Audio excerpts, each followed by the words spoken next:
감사합니다. 오늘 말씀은 요한복음 8장 12절에서 20절 말씀을 우리가 함께 보도록 하겠습니다.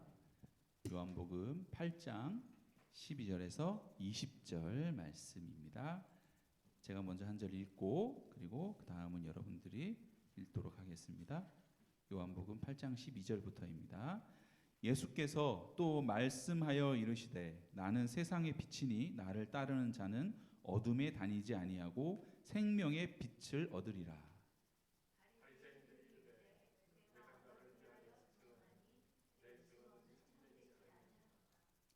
예수께서 대답하여 이르시되 내가 나를 위하여 증언하여도 내 증언이 참되니 나는 내가 어디서 오며 어디로 가는 것을 알거니와 너희는 내가 어디서 오며 어디로 가는 것을 알지 못하느니라.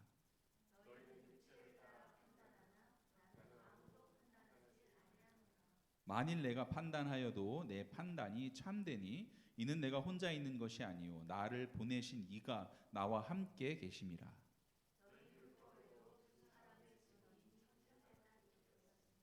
내가 나를 위하여 증언하는 자가 되고 나를 보내신 아버지도 나를 위하여 증언하시느니라.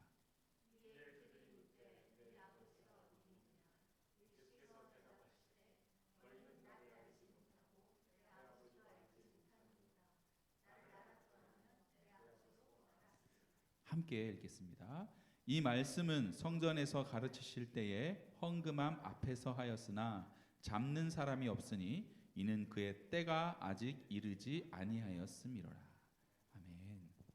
오늘 말씀의 제목은 생명의 빛으로 나아갑시다입니다. 생명의 빛으로 나아갑시다. 여러분 한번 처음에 상상부터 해보고 한번 들어갑시다. 캄캄한 어둠 속에서 여러분 시간을 보낸 적이 있는지 한번 생각해 보세요. 칠흑같이 어두운 캄캄한 한번 상상해 볼까요? 아무것도 보이지 않는 그런 상태. 참 답답하겠죠. 그렇죠? 장님이 된 것 같은 그런 느낌. 아무것도 보이지 않고 길도 찾을 수 없어요. 그런데 나도 무언가를 잘 보지 못하지만 한편으로는 아무도 나를 또 볼 수 없다는 장점과 같은 장점이 있습니다. 나도 못 보지만 다른 사람도 나를 볼 수가 없어요. 그래서 내가 무엇을 하던 그렇죠? 어떤 행동을 하던 내가 지금 현재 옷을 입고 있던 옷을 홀딱 다 벗고 있든 아무도 나를 보지 못합니다. 자유롭겠죠? 어둠 속에 있는 게 좀 자유로울 수 있어요. 그럼 밝은 빛 가운데 있는 것은 여러분 어떨까요? 밝은 빛 가운데. 지금과 같이 대낮 이럴 때 너무 좋겠죠. 뭐든 다 쉽게 찾을 수 있고 갈 수 있고 또 길을 다닐 때에도 안심하고 다닐 수 있습니다. 그러나 역시 반대로 모든 사람들 역시 나를 또 잘 볼 수 있다는 그런 단점 같은 단점이 있어요. 그러므로 우리가 체면이 있으니 나를 잘 꾸미고 또 조심하고 살아야겠죠. 다른 사람들이 나를 쉽게 볼 수 있으니까. 그러므로 다른 사람들 눈에 보여지는 나의 모습에 잘 신경을 한번 써야 될 것 같아요. 여러분 오늘 말씀에서 예수님께서는 나는 이 세상의 빛이다 라고 말씀하고 있습니다. 이 세상의 빛. 이것은 믿는 자나 혹은 믿지 않는 자나 다 동일하게 적용되는 말씀이에요. 믿지 않는 분들이 그것을 인정하건 인정하지 않던 간에 예수님께서는 그렇게 말씀하셨어요. 나는 이 세상의 빛이다. 그러므로 이제 우리가 예수님을 믿는다라는 것은 우리가 빛 가운데 사는 것을 말합니다. 이제는 더 이상 가리고 숨기고 할 것이 아무것도 없다라는 거예요. 내 의지와 상관없이 모든 것이 다 드러난다는 것입니다. 누구 앞에서 그렇다고요? 누구 앞에서? 예수님 앞에서 그렇다라는 거예요. 더군다나 예수님은 또 다른 이름이 있지요. 어떤 이름인가요? 임마누엘이라는 이름을 가지고 있어요. 그 뜻은 우리와 늘 항상 함께 하신다라는 뜻입니다. 그러므로 우리 믿는 자들의 삶은 원칙적으로 365일 24시간 언제나 빛 가운데 우리가 다 드러나 노출되어 있습니다. 여러분들 어떻게 생각하십니까? 누군가가 나의 모든 삶을 항상 지켜보고 있다. 스토커 같이. 어떤 기분일 것 같으세요? 당연히 싫겠죠. 당연히 싫을 거예요. 그래서 여러분, 예수님을 영접하는 것에 대해서 좀 힘들게 생각하시는 분들이 종종 있다라는 거예요. 왜냐하면 예수님을 영접한다? 그것은 반드시 빛 가운데로 나아가야 하기 때문입니다. 그렇다면 이런 종합적인 것을 생각해 볼 때 여러분들은 빛과 어두움 중에 어느 것이 더 좋습니까? 어느 것에 더 끌리나요? 빛과 어두움. 방금 장단점들을 조금 얘기를 했잖아요. 간략하게. 그래도 목사님, 우리가 무슨 범죄자도 아니고 당연히 빛을 좋아하지요 라고 대답할 수 있겠어요. 혹은 어떤 분은 그래도 빛이 대부분 빛이 좋지만 그래도 적당히 필요할 때는 어둠도 있어야지요 이렇게 대답할 분도 계실 것입니다. 그러나 여러분, 사실 누구나 다 영적으로 보면 이 빛보다는 어두움을 즐기는 본성이 있다라는 거예요. 우리들에게는. 아담이 에덴 동산에서 하나님의 음성을 듣고 숨었던 적이 있어요. 선악을 알게 하는 나무의 열매를 따먹고 나서 그랬습니다. 어둠 속에 숨는 것이 더 편한 거예요. 그때부터는. 역시 우리도 마찬가지라는 거죠. 왜? 그 아담과 하와가 지었던 죄로 인해서 우리도 죄인이 되었기 때문에 우리도 자꾸 어둠에 숨으려고 하는 본성이 우리 안에 들어왔다라는 거예요. 어두운 그 가운데 빛이 팍 하고 비춰졌어요. 그러면 사람들이 빛이다 그러면서 기뻐하며, 그러기보다는 빛이 확 비춰졌을 때 비명 소리가 들리는 경우가 더 많다라는 거예요. 으악 하면서 다 숨어버리는 거죠. 마치 범죄자들이 경찰이 딱 들이닥쳤을 때 막 숨는 것처럼. 여러분들 요즘엔 잘 못 봤을 텐데 저 때는 많이 있었어요. 이렇게 불을 탁 켜면 갑자기 방바닥에 있던 바퀴벌레들이 확 하고 구석으로 다 도망가요. 본 적이 있으신가 모르겠네요. 저는 본 적이 있어요. 저희 어렸을 때 달동네에서 살았기 때문에. 하여튼 이와 마찬가지로 우리의 본성은 우리가 가지고 있는 죄성 때문에 자꾸 어둠 속으로 숨어들으려고 하는 그런 본성이 있다라는 거예요. 아담이 죄를 지은 이후에 하나님이 걷는 발소리만 듣고도 숨었다는 거예요. 그래서 여러분, 예수님께서 이 땅에 오셨을 당시에 오늘 본문에 나오는 이 바리새인들, 사두개인들 이런 사람들이 예수님을 죽이려고 했다라는 거예요. 왜요? 예수님이 빛이기 때문에 예수님 앞에만 서면 자꾸 본인들의 속에 있는 죄들이 드러나는 거예요. 자기의 잘못들이 자꾸 드러나는 거예요. 나는 의롭다고 맨날 얘기하는데 예수님만 나타나면 자꾸 그러는 거예요. 오늘 말씀 15절 말씀에 보면 요한복음 8장 15절에 너희는 육체를 따라 판단하나 나는 아무것도 너희는 육체를 따라 판단한다라고 예수님께서 바리새인들을 향해서 얘기했어요. 뭐냐? 곧 바리새인들은 겉모습을 굉장히 중시하는 사람이었어요. 남에게 보여지는 모습에 신경을 굉장히 많이 썼다라는 거죠. 그리고 자기들은 항상 하나님을 잘 믿고 율법을 잘 지키는 것으로 사람들에게 보이는데 선수였어요. 얼마나 그렇게 믿음 좋은 척을 잘했는지요. 그런데 문제는 이 세상을 비추는 이 예수님의 빛의 특성은 겉모습도 비추지만 그 보이지 않는 마음속 깊은 곳을 잘 비추는 특성을 가지고 있었습니다. 예수님의 빛이. 마태복음 23장 26절에서 28절까지를 보면 제가 읽을 때 같이 읽으면 더 좋습니다. 눈먼 바리새인이여 너는 먼저 안을 깨끗이 하라. 그리하면 겉도 깨끗하리라. 27절 화 있을진저 외식하는 서기관들과 바리새인들이여 회칠한 무덤 같으니 겉으로는 아름답게 보이나 그 안에는 죽은 사람의 뼈와 모든 더러운 것이 가득하도다. 28절 이와 같이 너희도 겉으로는 사람에게 옳게 보이되 안으로는 외식과 불법이 가득하도다. 그런 바리새인들의 속을 예수님께서는 자꾸 막 드러내 보이시는 거예요. 예수님이 뭘 어떻게 하지도 않아요. 예수님이 빛만 쫙 비춰주시니까 그렇게 되는 거예요. 그러니까 그들이 너무나도 싫은 거예요. 그런 예수님이. 예수님 앞에만 서면 예수님과 대화만 하면 자기들의 부끄러운 속 모습들이 그래도 드러나는 거죠. 한편 그 당시 때에는 사람들로부터 누구나 죄인이라고 손가락질을 받았던 사람들이 있는데 누구냐면 세리와 창녀들이었어요.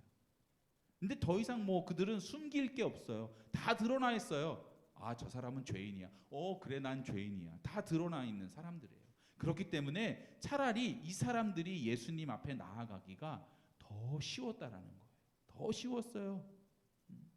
바리새인들은 자기들은 거룩하고 깨끗하다고 그렇게 사람들에게 보이고 살았어요. 그러나 실상은 세리와 창녀들보다도 더 더럽다라는 거죠. 누가 평가하기에? 예수님께서 평가하시기에.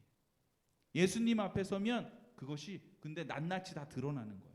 그래서 바리새인들이 예수님을 죽이려고 한 것이에요.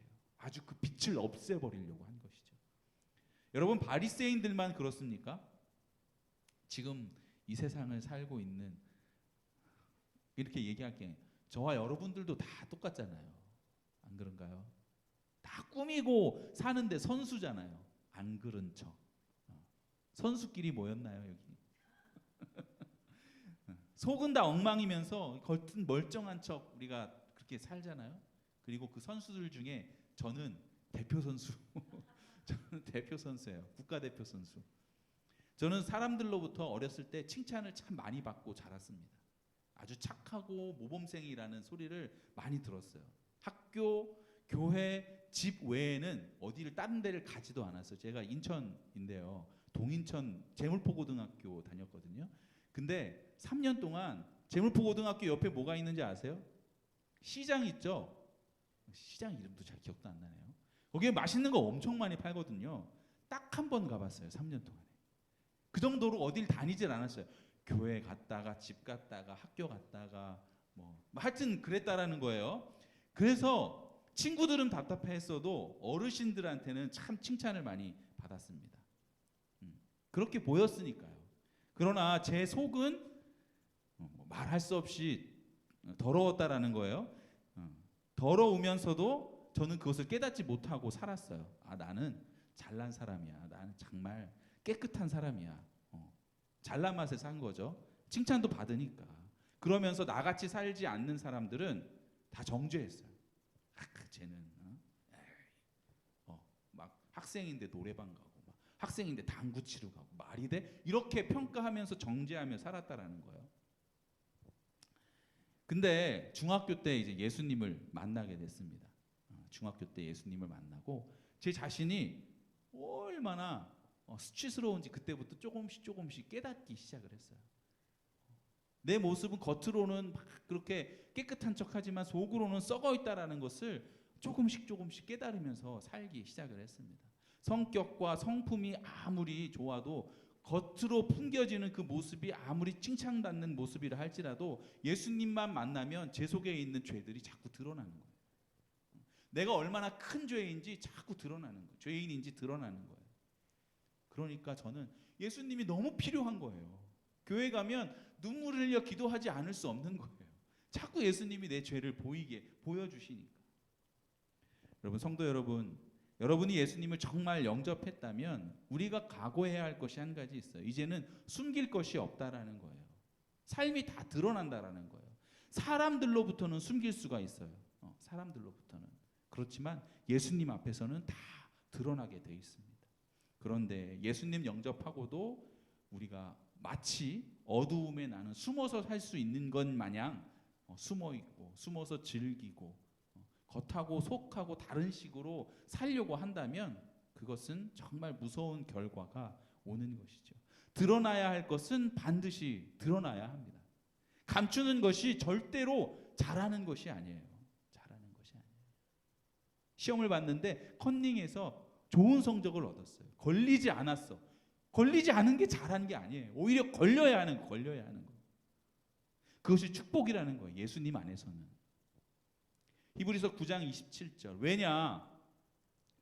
결과론적으로 마지막 때에는 그 죄가 드러날 때가 반드시 온다라는 거예요. 같이 읽어볼까요? 시작. 한 번 죽는 것은 사람에게 정해진 것이요 그 후에는 심판이 꼭 우리에게 있습니다. 반드시 결국은 다 드러날 때가 온다라는 거예요. 감출 수도 없이 다 드러날 때가 오는데, 그때가 예수님께서 심판하시는 그날이라면 뭐 어떻게 할 수가 없어요. 그 전에 다 드러나서 우리가 회개할 거 회개해야 되는데 숨기고 살다가 예수님께서 심판해 버리시면 방법이 없는 거예요. 방법이. 그러므로 예수님께서 빛으로 오셔서 우리의 모든 것을 자꾸 드러나게 하시는 것은 우리가 이 땅에서 살면서 해결해야 하기 때문에 예수님께서 빛으로 오시는 것이에요. 내가 누군지, 내가 어떤 사람인지, 내 속은 어떻게 썩어 있는지, 골마 있는지를 우리가 예수님의 빛 가운데 나아가서 자꾸 비춰줘야, 드러나야 한다는 것입니다. 빛이신 예수님으로 인해서 회개할 수 있으면 우리가 살게 되는 것이고, 십자가를 붙들게 되면 우리가 살게 되는 거예요. 그런데 내 죄가 어떤지를 모르면 십자가하고 나하고는 아무런 상관이 없는 사람이 되는 거예요. 난 의로운 사람인데, 바리새인들처럼 절박하지가 않은 거예요. 예수님이 필요하지가 않아요. 내 진짜 모습을 모르니까. 갈라디아서 2장 20절에 보면 내가 그리스도와 함께 십자가에 못 박혔나니 그런즉 이제는 내가 사는 것이 아니요 오직 내 안에 그리스도께서 사시는 것이라. 여기까지만요. 성경 말씀은 우리들을 향해서 십자가에서 죽었다라고 얘기를 해요. 그런데 내가 왜 십자가에서 죽어야 해? 예수님 죽으셨으면 됐지. 나는 죽고 예수로 살라고 자꾸 말씀을 합니다. 그런데 그냥 나는 나로 살면 안 되는 거야? 왜 자꾸 죽으라는 거야? 교회 다니고 있으면 됐지. 헌금도 하고 찬양할 줄 알고 기도도 조금 할 수 있으면 됐지. 왜 자꾸 나보고 십자가에서 죽으라는 거야? 나도. 이 말씀에 우리가 우리 스스로의 이유를 발견하지 못한 사람이 아직도 우리가 많다라는 거예요. 아직도 보지 못했기 때문에 그렇습니다. 주님의 환한 빛으로 나아가서 그 환한 빛이 우리의 죄를 자꾸, 내 자신을 자꾸 드러나게끔 해서 봐야 하는데 보지 못해서 필요성이 없는 거예요. 필요성을 못 느끼는 거예요. 내가 십자가에서만 죽고 예수로 살아야 하는데 그것이 정말 필요한 길이고 우리가 정말 사는 길인데 그 필요성을 못 느끼는 거예요. 저도 요새 하루에도 여러 차례 나는 그리스도와 함께 십자가에서 죽었습니다. 나는 죽었습니다. 그리고 예수로 삽니다. 예수만이 내 안에서 삽니다. 이것을 계속 얘기를 하고 있습니다. 요즘 제가 좀 안 좋은가 봐요. 아니, 이런 고백을 하니까 더 좋은가요? 하여튼 여러 차례 입으로 소리내어서 말하지 않으면 막 살 수 없을 것 같은 그런 영적인 갈급함이 요새 좀 있습니다. 우리 사진을 잠깐 보시면 1980 이거 아니에요. 2023년 2월 8일입니다. 지난달 미국의 켄터키 주의 작은 도시 윌모어라는 지역에서 에즈베리 대학교 수요 채플 시간이에요. 설교를 하셨던 외부 강사님이 오셔서 잭이라는 목사님께서 학생들에게 권면했어요. 우리가 우리의 죄를 고백하자. 이렇게 길게 설교하신 후에 권면을 하셨겠죠. 그때 한 청년이 그 말씀의 빛 앞으로 나아갔습니다. 피하지 않고 숨지 않고, 그래, 나 정말 내가 하나님의 말씀 가운데 내 죄가 드러났으면 좋겠어. 이렇게 고백하며 나아갔어요. 그 청년은 진심 어린 회개를 하였고 이 회개 고백을 시작점으로 예배실 안에서 회개 운동이 시작이 됐어요. 이 운동은 미국의 교회들을 움직였고 많은 기독교인들이 이 에즈베리 부흥 운동에 참여하기 위해서 윌모어라는 자그마한 도시에 모이기 시작을 했습니다. 채플이 있었던 그 예배당 이름이 휴즈 예배당인데 거기 들어가기 위해서 6시간을 기다리는 거예요. 기다릴 때 잔디밭, 대학교니까 잔디밭이 있겠죠. 줄을 서서 기다리고 혹은 잔디밭에 무릎 꿇고 기도하고 SNS에 막 그 부흥의 현장의 사진들이 올라오기 시작했습니다. 그리고 그 예배는 매일 24시간 지금까지 한 달 동안 계속 유지되고 있어요. 설교하는 자가 따로 없어요. 모여서 기도하는 거예요. 기도하고 돌아가고 또 딴 사람들이 와서 함께 하고 기도하고 귀신 들린 사람들이 와서 함께 기도했더니 귀신이 떠나가고 지금 한 달 동안 이런 일들이 계속 그 켄터키주의 작은 도시에서 일어나고 있습니다. 환한 빛이 비춰졌을 때 사람들이 그것을 피하지 않은 거예요. 오히려 난 더 드러나길 원해, 내 자신이 다 보여지기를 원해 라고 그 앞으로 나아간 것입니다. 그래서 회개의 역사, 부흥의 역사가 지금 이 도시에서 시작되고 있어요. 어떻게 끝날지는 아직 모르겠어요. 어떻게 끝날지. 우리나라에서도 그와 똑같은 일이 있었습니다. 언제? 1907년, 좀 과거죠. 과거라는 것이 좀 안타깝긴 한데 1907년 2월 15일 평양 장대현 교회에서 그런 회개, 한 분의 회개로 인해서 부흥의 역사가 한국 전 땅을 휩쓸고 지나갔던 적이 있습니다. 여러분, 예수님의 환한 빛이 그것이 우리를 여러분 절대 괴롭게 하지 않습니다. 두려워하지 않으셔도 돼요. 죄가 드러나서 우리를 괴롭히고 좌절시키고 죄가 드러난 사람들을 정죄하고 죄책감이 들도록 하는 게 아니에요. 예수님의 빛이. 오히려 예수님의 빛은 우리를 살리시는 거예요. 뭐가 우리를 죽이나요? 우리들의 죄가 우리를 죽이는 거예요. 우리를 망하게 하는 거예요. 오히려 예수님의 빛은 우리를 생명의 길로 어둠 속에 다니지 않도록 우리를 자꾸 인도해서 나의 앞에, 나의 위에, 좌우 옆에 우리를 빛으로 감싸 안으십니다. 우리를 살리기 위해서. 여러분, 우리가 다 눈이 밝은 것 같아도 우리는 사실 보지 못하는 것이 참으로 많아요. 우리가 정신을 똑바로 차리고 다른 사람들에게 실수 안 하고 사는 것 같아 보여도 얼마나 많은 실수들을 내가 알지 못하는 상황 속에서 다른 사람들에게 그렇게 하고 있습니까? 다른 사람들이 이해해 주시고 용납해 주시고 용서하니까 우리들의 관계가 깨어지지 않고 그렇게 원만하게 지내는 거죠. 말씀도 똑같죠. 하나님의 수많은 그 말씀들 우리가 얼마나 나도 모르게 외면하고 무시하고 살고 있습니까? 정말 우리는 정말 어둠 속에 사는 것과 똑같아요. 깨닫지 못하는 것이 너무나 많다라는 거예요. 재밌는 이야기 하나. 여러분, 결혼하는 여성들이 가장 받고 싶어하는 그 반지, 목걸이, 귀걸이 중에 어떤 것이 있을까요? 다이아몬드가 있어요. 다이아몬드 참 받고 싶어하죠. 그런데 여러분, 이게 일반 사람들은 생각지도 못했던 때가 있어요. 18세기 때까지만 해도 왕족들, 귀족들만 이 다이아몬드를 가질 수 있었다는 거예요. 대중화되지 않았어요. 그런데 18세기가 지나고 나서 최근에 남아프리카에 다이아몬드 광산이 발견되면서부터 대중화가 되었어요. 그래서 뭐 아주 좀 재정적으로 어려우신 분들은 힘들지만 그래도 중상층 정도 되시는 분은 생각은 해볼 수 있어요. 나도 결혼할 때 다이아몬드를 좀 받아볼까? 선물로 내 남편 되는 사람이 나한테 선물로 줄까? 뭐 이렇게 생각해 볼 수 있다라는 거예요. 그런데 여러분, 이 아프리카에서 다이아몬드 광산이 발견된 이후에 이 아프리카 지역에 무서운 전쟁의 소용돌이에 휩싸이게 되었습니다. 그 다이아몬드 광산을 채굴하는 그 권리를 따내기 위해서 무서운 싸움들이 벌어졌어요. 그래서 결국은 그 피해를 누가 다 떠안았냐? 아프리카에 죄 없는 선량한 사람들이 다 당합니다. 많은 사람들이 죽고 여자들은 군인들이 막 오니까 강간당하고 아이들은 그 아이인데도 전쟁터에 내몰려서 전쟁을 하게 되고. 여러분, 그것을 다룬 영화가 있어요. 블러드 다이아몬드라고. 다이아몬드죠. 블러드 다이아몬드라는 영화가 있는데요.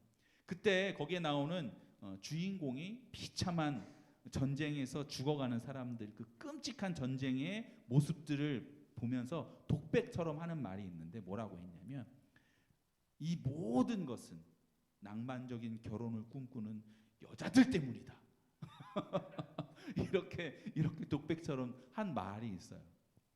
우리가 이 다이아몬드를 바라볼 때에 참 아름답다 이것만 생각하지, 야, 다이아몬드가 이렇게 해가지고 이런 슬픈 과거가 있었구나.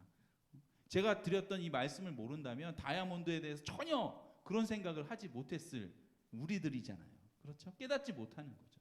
깨닫지 못한다는 것 때문에 제가 이 말씀을 드리는 거예요. 여러분 사도 바울이 있었어요. 사도 바울. 사도 바울도 마찬가지예요. 예수를 믿지 않았을 때 사도 바울은 이름은 뭐였죠?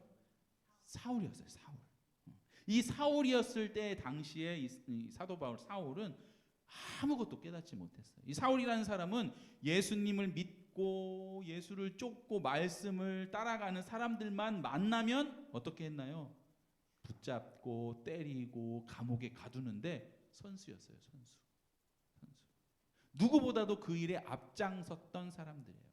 또 스데반이라는 집사님이 계셨는데 이 스데반 집사님이 기도하고 열심히 하여튼 이런 걸 할 때 사람들이 그 얘기를 하나님의 이야기 스데반 집사님을 통해서 나오는 예수 그리스도의 이야기를 듣고 스데반 집사님을 돌로 쳐 죽였는데요. 이 사울이라는 사람이 그 모습을 보고 있을 때 참 잘 죽었다. 저 사람이 돌로 맞아 죽는 것은 당연한 일이야. 이렇게 생각했다라는 거예요. 그리고 나서 이 날도 변함없이 예수 믿는 사람들을 잡아서 감옥에 가두기 위해서 막 길을 가고 있었습니다. 그런데 그때 사도행전 9장 3절에 보면 사울이 길을 가다가 다메섹에 가까이 이르더니 후련히 하늘로부터 빛이 그를 둘러 비치는지라. 하늘로부터 갑자기 빛이 사울을 확 둘러 비추는 거예요. 그 빛을 통해서 사울은 예수님을 만나게 됩니다. 예수님의 음성을 듣게 되고 예수님을 알게 됩니다. 그리고 사도행전 9장 8절 9절에 자 같이 읽어볼까요? 시작. 사울이 땅에서 일어나 눈은 떴으나 아무것도 보지 못하고 사람의 손에 끌려 다메섹으로 들어가서 사흘 동안 보지 못하고 먹지도 마시지도 아니하니라. 갑자기 빛이 비쳐서 장님이 되어버렸어요. 그래서 자기 스스로는 걸을 수가 없는 거예요. 길을 갈 수가 없어요. 누군가의 부축을 받아서 이제 어느 집으로 갑니다. 3일 동안 아무것도 안 보여요. 이 아무것도 안 보이는 건 누가 하신 거죠? 하나님이 하셨어요. 근데 그 뒤에 뭐라고 써 있어요? 먹지도 마시지도 아니하니라. 이건 누가 한 거예요? 스스로. 스스로의 의지로 먹지도 않고 마시지도 않았어요. 왜 그랬을까요? 당연히 여러분들 이해가 되죠. 예수님의 음성도 들었으니까. 이 예수님은 뭔가? 난 지금까지 예수님만 믿는 자를 보면은 다 감옥에 가뒀는데 이 예수님이 뭔가? 생각하기 시작합니다. 삶을 돌아봤을 거예요. 그 비춰진 빛이 무엇인지 곰곰이 생각했을 거예요. 그리고 나서 사울은 자신의 삶을 돌이킵니다. 회심이라고 하죠. 나도 이제 예수 믿겠습니다. 이렇게 회심하게 됩니다. 그리고 나서 사도행전 9장 15절에 보면 주께서 이르시되 가라. 이 사람은 사울이에요. 내 이름을 위하여 예수 그리스도의 이름을 위하여 이방인들과 임금들과 이스라엘 자손들에게 전하기 위하여 택한 나의 그릇이라. 사명을 깨닫게 됩니다. 여러분 우리 주님은 빛으로 우리에게 다가오십니다. 그것은 결코 우리에게 좋기만 한 건 아니에요. 내 자신이 다 드러나는 것은 유쾌한 것만은 아닙니다. 이 사울처럼 사도 바울처럼 보지도 못하고 먹지도 마시지도 않는 그런 시간을 보낼 수도 있어요. 그러나 그 3일이라는 기간 동안 얼마나 고통스러웠겠어요. 그러나 우리가 그 시간을 회피해버리면 정말 안타까운 일이 되는 거예요. 나중에는 자기가 자기 스스로를 보지 못합니다. 그리고 결국은 주님 앞에 설 때야 내 죄가 이런 죄였네. 주님 정말 계시는구나. 늦은 거죠. 사도 바울도 그러니까 사울도 그 빛이 사울에게 비춰주지 않았다면 또한 그 빛이 비춰졌을 때 피해버리고 무시해버렸더라면 사울은 여전히 예수를 핍박하는 사람, 하나님의 나라를 무너뜨리는 사람, 그런 앞잡이가 되었을 거예요. 그러면서도 본인은 내가 하나님의 나라를 세우고 있어 착각하고 있는 것이죠. 그러므로 우리도 세상의 빛이시고 우리를 생명의 빛으로 인도하시는 그 예수님 앞에 반드시 나가서야 하는 것입니다. 그렇지 않으면 우리는 계속해서 어둠만 쫓아다니는 거예요. 뭐가 뭔지도 잘 모르면서 살게 되는 거예요. 내가 지금 얼마나 무서운 길을 가고 있는지 자꾸 깨닫지 못하고 걸어가고 있습니다. 생명의 빛이 우리에게 임했을 때, 생명의 예수 그리스도의 생명의 말씀이 우리에게 임했을 때 한 번 무시하고 두 번 무시하고 그리고 그것이 쌓이고 쌓이고 쌓이면 빛이 비친 줄을 더 이상 모르게 되는 거예요. 여러분, 소금과 빛과 같은 삶을 실천했던 한 분의 이야기를 한번 소개해 볼게요. 어느 일본인이 1940년 미국으로 일본 사람이 미국으로 이민을 갔어요. 샌프란시스코의 그 외곽 지역에 장미 농장을 크게 지어놓고 그것을 가꾸면서 그걸 장미를 팔면서 생활을 했습니다. 그때 스위스에서 역시 한 이민자가 왔어요. 자기 옆에 똑같은 장미 농장을 짓고 그렇게 살았습니다. 그런데 그 스위스 사람은 기독교인이에요. 그래서 만날 때마다 일본 사람을 자꾸 전도하는 거예요. 근데 일본 사람이 넘어갔겠습니까? 안 넘어갔죠. 예수 그리스도를 받아들이지 않았어요. 그때에 진주만 공격으로 인해서 세계대전이 일어나고 미국에서 일본 사람들은 다 잡아다가 감옥에 넣었습니다.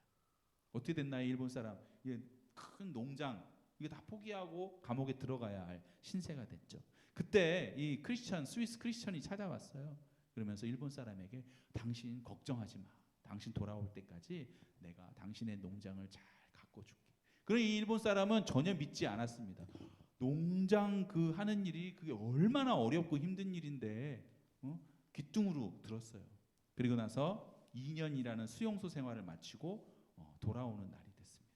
근데 역에 그 스위스 사람이 플랜카드를 걸고 서서 웰컴 백 홈 이렇게 그 사람이 이름을 써놓고 이렇게 환영하는 거예요. 그리고 나서 집으로 데리고 가고 그리고 그 일본 사람의 장미 농장을 보여줍니다. 봤더니 자기가 가꿨을 때보다도 더 아름답고 훌륭한 장미 농장이 있는 거예요. 그리고 이제 집 안으로 들어왔어요. 집 안으로 들어갔더니 카드 하나와 통장이 하나 있는 겁니다. 이제 스위스 사람이 일본 사람한테 얘기하는 거예요. 그동안 2년 동안 내가 이 당신의 장미 농장을 가꾸면서 벌어들인 모든 수익금을 이 통장에다가 다 저금해 놨습니다. 당신 사는 거 걱정 안 하셔도 돼요. 아무것도 갖고 아무것도 나에게 현재는 없을 거라고 생각했던 일본 사람은 감동을 받고 이제 카드를 딱 열어봤더니 뭐라고 써 있을까요? 우리 크리스천들이 가장 잘하는 말. 하나님은 당신을 사랑하십니다. 그래서 거기 앞에서 그 일본 사람이 무릎을 꿇고 당신이 믿는 그 하나님 나도 이제 믿겠습니다. 라고 그렇게 고백을 했다라는 것입니다. 여러분, 우리가 다 이렇게 살고 싶지 않으십니까? 우리도 그렇게 살 수 있다라는 거예요. 그렇게 우리 자신이 뭔가 특별하기 때문에 아니요. 우리 안에 오신 예수님의 그 빛 때문에 우리도 그렇게 살 수 있다라는 거예요. 예수님이 우리에게 빛을 비춰주셨기 때문에, 빛이신 예수님이 내 안에 있기 때문에 우리도 그 스위스 크리스찬처럼 살 수 있다라는 거예요. 그 빛은 아무도 감출 수가 없습니다. 아무것도 그것을 어떻게 할 수가 없어요. 창세기 1장에서 3절을 보면 태초에 하나님이 천지를 창조하시니라. 땅이 혼돈하고 공허하며 흑암이 깊음 위에 있고 하나님의 영은 수면 위에 운행하시니라. 하나님이 이르시되 빛이 있으라 하시니 빛이 있었고. 하나님께서 말씀으로 보내주신 그 빛은 그 어느 것으로도 감출 수가 없는 빛인 거예요. 어느 때에도 어느 장소에도 그 빛은 다 갑니다. 예수님도 마찬가지죠. 예수님은 빛이시에요. 예수님은 그 어느 것으로도 빛 대신 예수님을 감출 수가 없습니다. 우리 안에 오신 예수님 그 빛도 우리가 감출 수 없어요. 그러므로 내가 예수님 앞에 온전히 서 있으면 그냥 자연히 흘러나오는 내 안에 있는 그 예수님의 빛이 우리 이웃 사람들에게 다 증거되게 되어 있습니다. 여러분들의 걱정으로 그 빛을 감추려고 하지 마세요. 여러분들이 원래부터 가지고 있던 생각과 가치관으로 그 빛을 자꾸 가리려고 하지 마세요. 우리가 감추고 싶다고 해서 감추어지는 빛도 아닙니다. 그냥 오늘 여러분들이 하실 일은 예수님을 향하여 그냥 서시면 되는 거예요. 주님, 나에게 그 빛을 비춰주세요. 그리고 말씀 앞에 순수하게 어린아이와 같이 그냥 서 있으면 되는 거예요. 말씀에 혹 1 더하기 1은 1이다 라는 말씀이 있다면 그런 말씀은 없어요. 절대 없어요. 우리 예수님 하나님이 이성적이신 분이에요. 그렇다 하더라도 그러나 그것을 우리가 그냥 순수하게 받아들이는 거예요. 내 머리로 내 어떤 생각으로 판단하려고 하지 아니하고 순수하게 받아들이고 순종하라는 것입니다. 우리는 반드시 주님을 만나야 합니다. 만나야 해요. 오늘 본문 요한복음 8장 19절에 보면 이 바리새인들은 하나님을 몰랐대요. 몰랐대. 하나님을 모른다라는 거예요. 그러나 바리새인들은 여러분 박사예요. 뭐에 대한 박사? 하나님의 말씀에 대한 박사. 하나님의 말씀에 대한 박사인데도 하나님을 모른다라는 거예요. 우리도 그럴 수 있다는 거죠. 우리가 성경을 들고 교회에 나오고 찬양하고 기도하지만 우리도 예수님을 모를 수 있습니다. 왜요? 예수님의 빛 가운데 제대로 서 있지 않으면. 그러므로 우리가 단 한 가지 해야 할 일은 오늘 히브리서 12장 2절에 나와 있어요. 같이 읽어볼까요? 시작. 믿음의 주요 또 온전하게 하시는 이인 예수를 바라보자. 거기까지만. 다시 한번 시작. 믿음의 주요 또 온전하게 하시는 이인 예수를 바라보자. 바리새인들이 바라보는 건 세상이었어요. 나는 어떻게 보여질까 사람들 앞에 그것만 바라봤어요. 그러나 진정으로 하나님을 바라보지 않았던 거죠. 그랬더니 예수님도 모르고 하나님 아버지도 모르는 것이죠. 우리들은 그런 삶을 살면 안 됩니다. 우리가 할 수 있는 것은 예수님, 빛 대신 주님을 바라보는 거예요. 그러면 주님의 빛이 내게 비추고 내가 주님의 빛을 알고 그리고 그 빛이 우리를 통해 나를 통해 자꾸 흘러나게 돼 있습니다. 내 주위에 있는 모든 사람들이 다 빛을 보게 되어 있어요. 누구 때문에? 나 때문에. 마지막 말씀 하나만 더 보고 말씀 마칠게요. 마태복음 5장 13절에서 16절에 보면 너희는 세상의 소금이니 소금이 만일 그 맛을 잃으면 무엇으로 짜게 하리요? 후에는 아무 쓸데없어 다만 밖에 버려져 사람에게 밟힐 뿐이니라. 너희는 세상의 빛이라 산 위에 있는 동네가 숨겨지지 못할 것이요. 15절. 사람이 등불을 켜서 말 아래 밑에다가 두지 아니하고 등경 그러니까 높은 곳에 둔다는 거예요. 등경 위에 두나니 이러므로 집안 모든 사람들에게 비추느니라. 이와 같이 너희 빛이 사람 앞에 비치게 하여 그들로 너희 착한 행실을 보고 하늘에 계신 너희 아버지께 영광을 돌리게 하라. 우리가 소금의 역할을 하지 못하면 빛의 역할을 하지 못하면 예수님께서 우리에게 빛을 비춰주셨는데 그 빛을 이렇게 흘려가게 우리가 집안을 비추는 그런 빛의 역할을 하지 못하면 어떻게 된다고요? 사람들로부터 짓밟히게 된다는 거예요. 손가락질 당하는 거예요.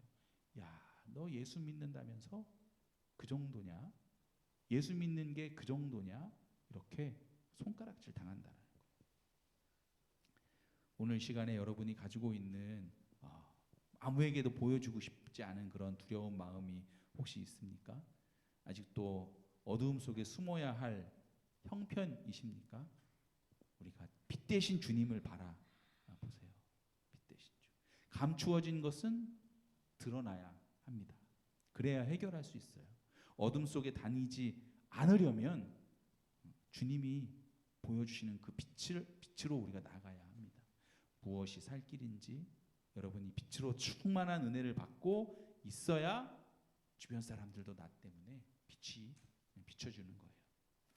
오늘 그와 같은 결단하는 그런 시간이 되어지기를 예수님의 이름으로 축복합니다. 아멘. 우리 짧게 다 같이 기도해 볼까요? 주님, 주님의 빛을 나에게 비춰 주시옵소서.